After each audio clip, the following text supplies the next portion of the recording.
Hello. আরে মামা পুরা চিল অবস্থা। আর ঠিক আছে, ওকে, কোনো সমস্যা নাই। শুন, সারাদিন ঘুরমু ফিরুম, ভাই ব্রাদার মিলা চিল করুম বেটা। হ্যাঁ ঠিক আছে।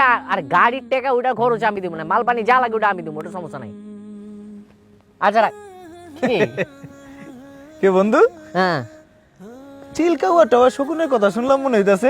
আরে বেটা চিল খাওয়া না, ব্যাপার হইতাছে কি, সামনে তো 31st, বুঝছস? চিন্তা করতেছি ভাই ব্রাদার মিলে একটু খাওয়া দাওয়া মৌজ মাস্তি। খাওয়া দাওয়া? তাহলে তো আমিও আছি।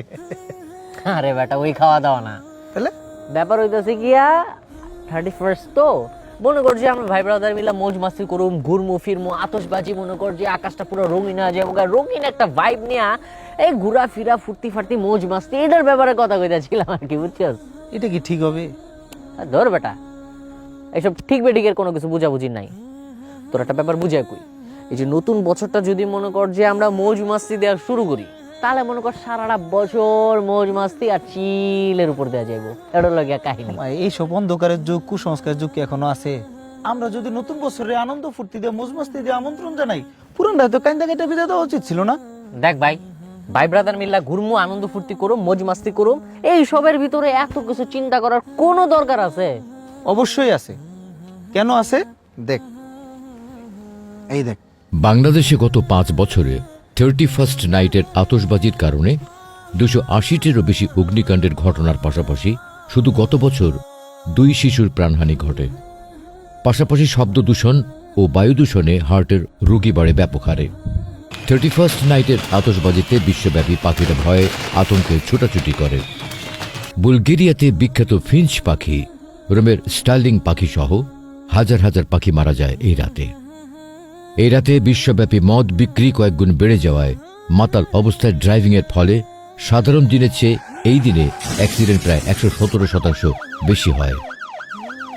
অ্যাক্সিডেন্টে প্রায় 42% মৃত্যুর কারণ মদ। অথচ বাংলাদেশে এই সময় প্রত্যন্ত জনপদের মানুষরা প্রচণ্ড শীতে খুব কষ্ট পায়।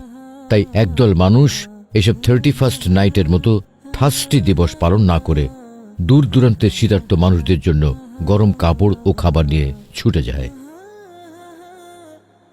এবার ভাইবা দেখ, 31st নাইট পালন করে নিজে মরবি নাকি অন্যের মরার কারণ হবে? এই কিরে, পাপ্পিরে পাইলি কই? তোর এই জায়গায় কি করস? কি অবস্থা ম্যান?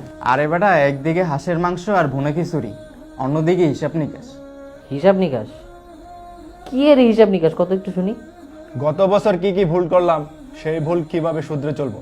আর কতজনকে এবছর দাওয়াত দিছি দিনের পথে, সামনের বছর কয়জনকে দাওয়াত দিমু, এইটার হিসাব নিকাশ এখানে হবে। এই বছর কতজন রে দান করতে উৎসাহ দিছি, আর সামনের বছর কতজন রে আরো বেশি দান করতে উৎসাহ দিম। নে তো এবার 31st নাইটে কি কি করবি সেটা ভেবে দেখ।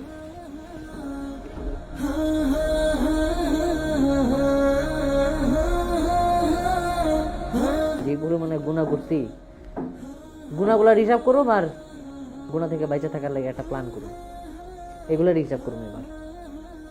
আর আপনারা যারা আমাদের এই কন্টেন্টটা দেখতেছেন, তারাও এখন থেকে প্ল্যান করেন গুণা থেকে কিভাবে বেঁচে থাকবেন।